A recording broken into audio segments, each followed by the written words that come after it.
இந்த கோடை காலத்தில் எல்லோருக்குமே காமனாக வரக்கூடிய ஒரு பிரச்சனைன்னு நம்ம பார்த்தோன்னா ஸ்கின் டர்ன் தான். யாரெல்லாம் வெயிலில் போயிட்டு வராங்களோ அவங்க எல்லோருக்குமே இந்த ஸ்கின் டர்ன் என்பது கண்டிப்பாக வரதான் செய்யும். இதை எப்படி அரோமா தெரப்பியில் ரெக்டிஃபை பண்ணலான்னு பார்க்கலாம். இதற்கு 2 இன்க்ரீடியன்ட்ஸ் நம்ம எடுத்துக்கலாம். முதல்ல கேரியர் ஆயில், அப்புறம் எசென்ஷியல் ஆயில். கேரியர் ஆயிலை நம்ம சாண்டல்வுட் கேரியர் ஆயிலை எடுக்கிறோம். அதே மாதிரி எசென்ஷியல் ஆயில் வந்து டர்மரிக் எசென்ஷியல் ஆயிலை எடுக்கிறோம். இந்த சாண்டல்வுட்னு சொல்லும் போதையே சந்தனத்தோட நன்மைகள் மிகுந்த இந்த ஆயிலில் ஸ்கின்னை ரெஜுவினேட் பண்ணி இன்னும் நல்ல க்ளோயிங் ஆக்கிறதுக்கான வாய்ப்புகள் இந்த எண்ணெயில் இருக்குது. அதே மாதிரி டர்மரிக் சொல்லும் போதே மஞ்சளோட நன்மைன்றது நம்ம எல்லோருக்குமே தெரிஞ்சது தான்.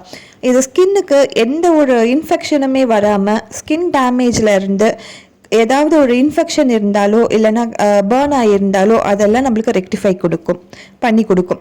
ஸோ இதை எப்படி யூஸ் பண்ணுறது அப்படின்னு நம்ம பார்த்தோன்னா, கேரியர் ஆயிலான சாண்டல்வுட் ஆயிலை ஒரு 10 ட்ராப்ஸ் எடுக்கிறோன்னா 2 ட்ராப்ஸ் வந்து டர்மரிக் ஆயில், இது ரெண்டுத்தையும் நல்லா மிக்ஸ் பண்ணி நைட்டில் தூங்கும் பொழுது நம்ம அப்ளை பண்ணிவிட்டு தூங்கிட்டு காலையில் வாஷ் பண்ணிட்டு வர இந்த டர்ன் என்பது கொஞ்சம் கொஞ்சமாக ரிமூவ் ஆகும்.